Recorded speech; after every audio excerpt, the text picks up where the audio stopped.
From Pacifica, this is Democracy Now! I decided to go on hospice care when I have a pump that provides the same IV medication the hospital provided. And after my 1 anniversary with my wife, I will begin to wean myself off of food and one day go away. Today, a Democracy Now! Exclusive. On this 10th anniversary of the U.S. invasion of Iraq, we spend the hour looking at the remarkable life and imminent death of one Iraq War veteran, Thomas Young. He's decided to end his life to put an end to his pain. We'll also be joined by Thomas's wife, Claudia. I feel like we've kind of been beat down in a system that was supposed to be designed to serve veterans, but from what he's experienced and from what I've had to bear witness, you know, the veterans are kind of marginalized within their own system. Thomas and Claudia will join us from their home in Kansas City. Here in New York, we'll be joined by the man who made a film about Thomas's life called Body of War, veteran talk show host Phil Donahue. The closer you get to Thomas, the more this is the pain, this is the harm in harm's way. This is a drama that is taking place behind the closed doors of thousands of homes in this country, people who've sent loved ones to this war and have come back with injuries that alter the lives, not only of those who are injured, but the whole family as well. All that and more coming up.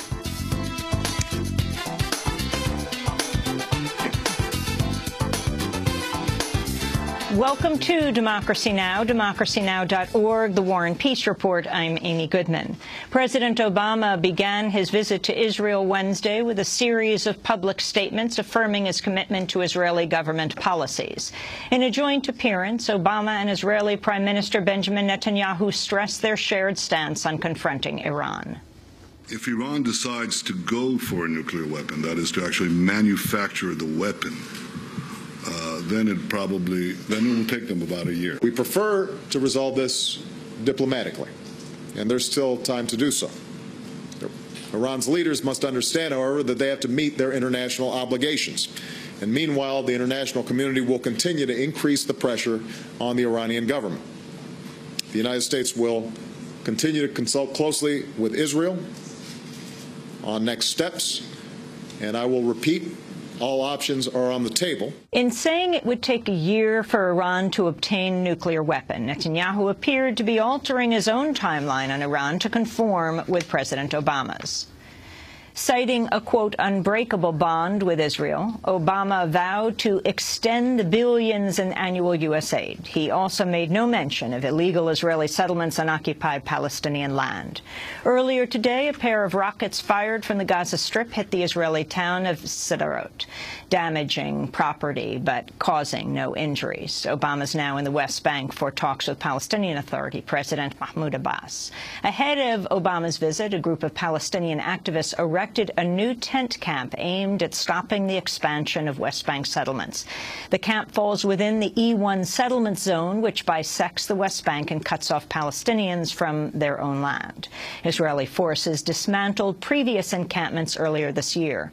Addressing President Obama, Palestinian lawmaker Mustafa Barghouti said the protests will continue until Palestinians win their freedom. We're here to rebuild the village that the Israelis destroyed on our land. We're here to send a message to President Obama. Our struggle, our nonviolent, peaceful resistance will continue till we are free. And it is his duty not to shy away and to see the Palestinian struggle for freedom. It is his duty to see the Israeli apartheid system and the system of segregation that his ancestors suffered from. It is his duty to tell the Israelis enough is enough and double standard is unacceptable. Settlements have to be removed and Palestinian freedom has to be achieved. It's unclear if Israeli forces will raid the encampment while Obama visits the West Bank or wait until he leaves. One sign at the camp addressed to Obama reads, quote, "You promised hope and change. You gave us colonies and apartheid." World leaders are vowing to investigate the latest allegations of a chemical weapons attack in Syria. Both sides of the Syrian conflict accuse the other of responsibility for an incident in Aleppo, although no evidence has emerged chemical weapons were involved. On Wednesday, both rebels and the Syrian government called for a UN probe. Speaking during his visit to Israel, President Obama expressed caution about the chemical weapons claims, but renewed his call for the ouster of Syrian President Bashar al-Assad. We intend to investigate thoroughly exactly what happened. Obviously, in Syria right now, you've got a war zone. You have information that's filtered out, but we have to make sure that we know exactly what happened, what was the nature of the incident, what can we document, what can we prove. The Assad regime has lost all credibility and legitimacy, and I think Assad must go, and I believe he will go. Afghan President Hamid Karzai has backed down on his call for banning U.S. troops in the province of Wardak. Karzai ordered U.S. special forces out of the province over allegations of the abuse and disappearance of 9 Afghan prisoners. But after the U.S. ignored the order, Karzai and the U.S.-led NATO occupation force announced Wednesday they'd struck a vague compromise for a limited handover of control to Afghan forces. Under the agreement, NATO forces will reportedly withdraw from the small district of Nerk in the coming days. North Korea has threatened a new attack on the U.S. military over its ongoing training drills with South Korea. Earlier today, the North Korean regime said it could hit U.S. military bases in Japan after the U.S. flew nuclear-equipped B-52 bombers. North Korea called the B-52 flight a, quote, unpardonable provocation. It was the latest in a series of threats from North Korea following passage of a U.S.-backed Security Council resolution earlier this month in response to North Korea's most recent nuclear test. Colorado Governor John Hickenlooper has signed legislation enacting some of the toughest gun control laws in the country.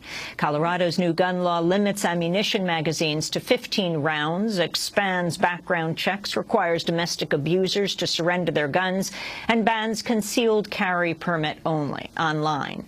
At the sign ceremony, Hickenlooper was joined by the relatives of gun violence victims, including those killed in last summer's shooting rampage at a movie theater in the Colorado town of Aurora. On the eve of the gun law signing ceremony, the head of Colorado's prison system, Tom Clements, was shot dead in his own home. Clements was killed by an unknown assailant after answering his doorbell. Police say they do not believe the shooting was random. The Pentagon's acknowledged the number of hunger-striking prisoners at Guantanamo Bay has nearly doubled to 24. The figure is far less than the more than 100 prisoners cited by Guantanamo defense attorneys. The military says at least 8 prisoners are being force-fed through feeding tubes. Testifying before Congress Wednesday, the commanding officer for Guantanamo, Marine Corps General John Kelly, said prisoners are revolting against President Obama's failure to close the prison. General Kelly said, quote, they had great optimism that Guantanamo would be closed. They were devastated when the president backed off, he said. The Justice Department has unsealed terrorism charges against a Saudi Arabia-born Nigerian citizen accused of belonging to al-Qaeda. Ibrahim Suleiman Haroun is accused of seeking to attack U.S. personnel in Afghanistan and Nigeria, as well as providing material support to al-Qaeda. His arraignment in a New York civilian court follows that of Osama bin Laden's son-in-law, Suleiman Abu Ghaith, earlier this month. And a small United Methodist Church in North Carolina has announced it will no longer hold weddings for heterosexual couples until the Protestant denomination ends its ban on same-sex marriage. In a statement announcing the decision, the Green Street United Methodist Church in Winston-Salem said, quote, at Green Street Church, we claim the committed same-sex relationships as no less sacred in their ministry to us and the community. And those are some of the headlines. This is Democracy Now!, democracynow.org, The War and Peace Report. I'm Amy Goodman. And I'm Juan Gonzalez. Welcome to all of our listeners and viewers around the country and around the world. Thanks so much for watching this report from Democracy Now!, your daily independent global news hour. We don't accept advertising or corporate funding, but rather rely on donations from viewers like you. Please make your contribution by visiting democracynow.org. We need your support today to keep bringing you this hard-hitting, in-depth reporting.